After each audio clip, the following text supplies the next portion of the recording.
यदि किसी इंसान को ऐसा लग रहा है कि वो ज़िंदगी में नीचे गिरते चले जा रहा है और उसके साथ कुछ भी अच्छा नहीं हो रहा है, और मानो ऐसी परिस्थिति हो गई हो कि उसे कुछ भी समझ नहीं आ रहा है, तो उसे क्या करना चाहिए? मतलब आप ये बताएं कि वैसे समय में उन परिस्थितियों का कैसे सामना करना चाहिए? क्या उनका दास बन जाना चाहिए या उनसे हिम्मत जुटाकर उनसे लड़ना चाहिए? इंसान, बहुत अच्छा क्वेश्चन है। यदि आपको कभी लगे कि आप जीवन में बहुत नीचे की ओर जा रहे हैं तो आपको घबराना नहीं है। मैं आपको एक छोटी सी बात बताना चाहता हूँ कि दुनिया की हर बड़ी बिल्डिंग को खड़ा करने से पहले उसको सबसे बड़ा गड्ढा खोदा जाता है, और वह गड्ढा किसी को गिराने के लिए और बिल्डिंग को नीचे करने के लिए नहीं खोदा गया है।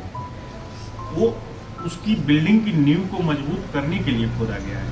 आप समझिए, शायद आज जो परिस्थितियां आपको नीचे की तरफ लेके जा रही हैं वही आपकी ज़िंदगी में असल शायद ऐसी होगी कि वो आपको मजबूत कर रही है।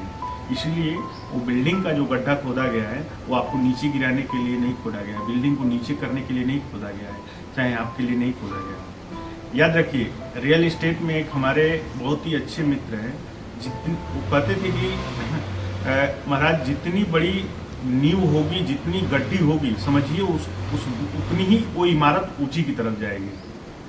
ठीक वैसे ही इंसान को यह समझ लेना चाहिए कि ईश्वर जितना तुम्हें कष्ट दे रहा है परिस्थितियों के अनुरूप, आपको उसमें घबराना नहीं है, आपको परिस्थितियों का दास नहीं बनना है।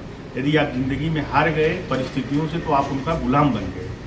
समझ लीजिए कि ईश्वर की आपने सबसे बड़ी दास्ता बोलिए या उनका सबसे बड़ा आप स्वीकार करने की पहलू बोलिए, उन्होंने जितना आपको नीचे गिराया है आप समझिए आप उतना ही ऊपर उठने की तैयारी में है।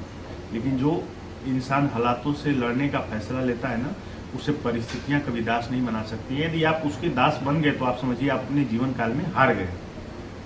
इसीलिए हमेशा डरिए मत, टूटिए मत, नींव मजबूत हो रही है।